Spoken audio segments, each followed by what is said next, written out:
What's up musos, it's Rikki here. I'm a professional guitarist and I've been playing the guitar for over 10 years. There are a couple of things I wish I would have known and worked on when I was younger. If I could turn back time, these are the few things that I would tell to my younger self. And today, I want to share with you 7 things I wished I knew about the guitar when I started. I hope that this video would shed some light to you no matter where you are in your guitar journey. First and foremost, don't be so obsessed with techniques. When I was younger, I would literally just sit down by myself in my bedroom and just practice a certain technique over a long period of time. When you spend days and hundreds of hours just to learn sweep picking or just to play 100 notes in a second, the end reward of that is just too small. And the truth is, I think technique really comes over time. Like the great Joe Satriani said, no one wants to buy tickets to see someone play a scale up and down across the fretboard. And in my opinion, practicing melodies and phrasing are much more important over learning a certain technique. And if you think about it, the most memorable or iconic guitarists such as Slash and David Gilmour, they're the ones that actually would reach the general audience, and because of the melodies that they created. And my second point is practice internal rhythm. Honestly, I think I have a pretty bad rhythm only up until recently. Probably you can argue that I am my own worst critic. I think the cause of that is because when I was younger, I only literally most of my time just spent listening to rock albums. What I think is sometimes the rock albums, they are cool, however they're missing that rhythm groove that a lot of other music has, such as Afrobeats,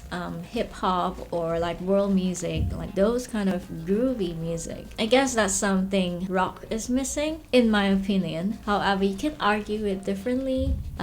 Just let me know if you disagree with me. I'm totally fine with that. Other than practicing with a metronome, listening to other genres of music or learning other genres of music, it would really help to develop that internal rhythm in your body. So I would really tell my younger self to listen to a lot of music and practice with the metronome and get that internal rhythm going. And the next one is learn how to create melodies. This actually ties to my first point. Melodies are much more memorable than techniques. For example, my cover video, Rock You Like a Hurricane, it doesn't actually have any melodies. If you look back, it's just a bunch of fast licks and riffs. Basically, like I say, creating melodies, they are much more memorable, they reach larger audience. Techniques only speak to guitarists or a certain type of guitarist. When you create melodies that could touch so many people, instantly your audience just open up. Creating melodies is so important. So I would tell my younger self, learn how to create melodies, write good melody phrases. My next point ties to the third point, which is keep writing and keep producing. To me, when I write or when I record something or rearrange something, I learn about myself so much. I learn about my music, my style, what I like, what I don't like. I literally learn about myself so much more. In return, I improve my tone, I improve how I play the guitar, I improved even in a live performance as well, not just in the recording studio. I would tell my younger self to keep writing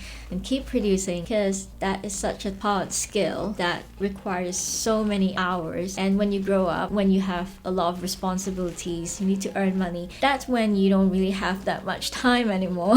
So when you're younger, when you're under your parents' roof, take the time to write and take the time to produce as much as you can. Gears kind of matter. So I was actually quite lucky to have started with some better beginner gears. My 2 main gears when I started out was my Orianthi PRS SE guitar and also a Boss GT8 pedal. So back then it was considered kind of a cool gear. It wasn't like a Spider amp or like a crappy 300 pounds guitar, but of course I have nothing against that. Actually, if I were to start it out with a 300 pounds guitar in my hands, I might have given up. So hear me out, because if you play an uncomfortable guitar or a poorly built guitar that doesn't really give back sound wise, it would greatly affect your learning curve. Also regarding pedal boards and amp, if it was poorly built or poorly designed or the tone was just not right, I think it would kind of develop your taste in your ear.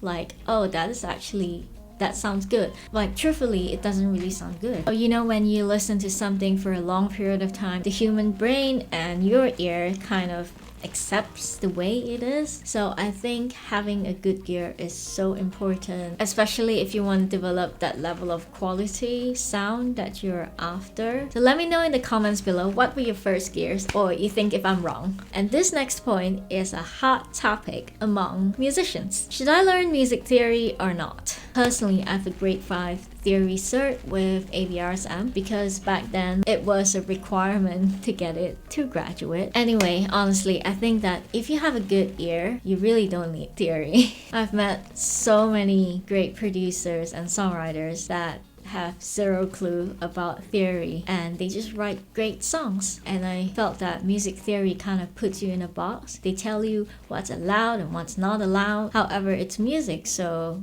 nothing is not allowed really. And also music theory kind of gives an explanation to everything, where if you just make music, you don't actually need an explanation of why you're using a Dorian mode, or why you're using a Lydian, or why are you using a half diminished chord. Of course, it's dependent on your personality and the music that you're making. Probably if you're writing a classical piece of music or like film music that was dated in the classical era, then probably you might need some theory to understand what's going on. You know, generally speaking, I don't think you need music theory. When I rearrange a song nowadays for my cover, I'm not really thinking about, oh, over here I'm gonna play a 7th note and then I'm gonna resolve in 1. No, I'm not really thinking about that. I'm just based everything with what I hear, the notes that I want to hear in my head. So I just play it because it sounds right. My last point is, don't forget to have fun while performing. I gotta admit to you, I'm an extremely goal-orientated and perfectionist type of person. Especially when I perform, I want to hit every single note perfectly. I want to hit all the lines perfectly, no missing notes. But I didn't really have much fun because I was putting so much pressure on myself and I was just stressed all the time. Honestly, it doesn't really matter because audiences watch the whole show as a whole. They don't really judge like, oh, you missed that one note.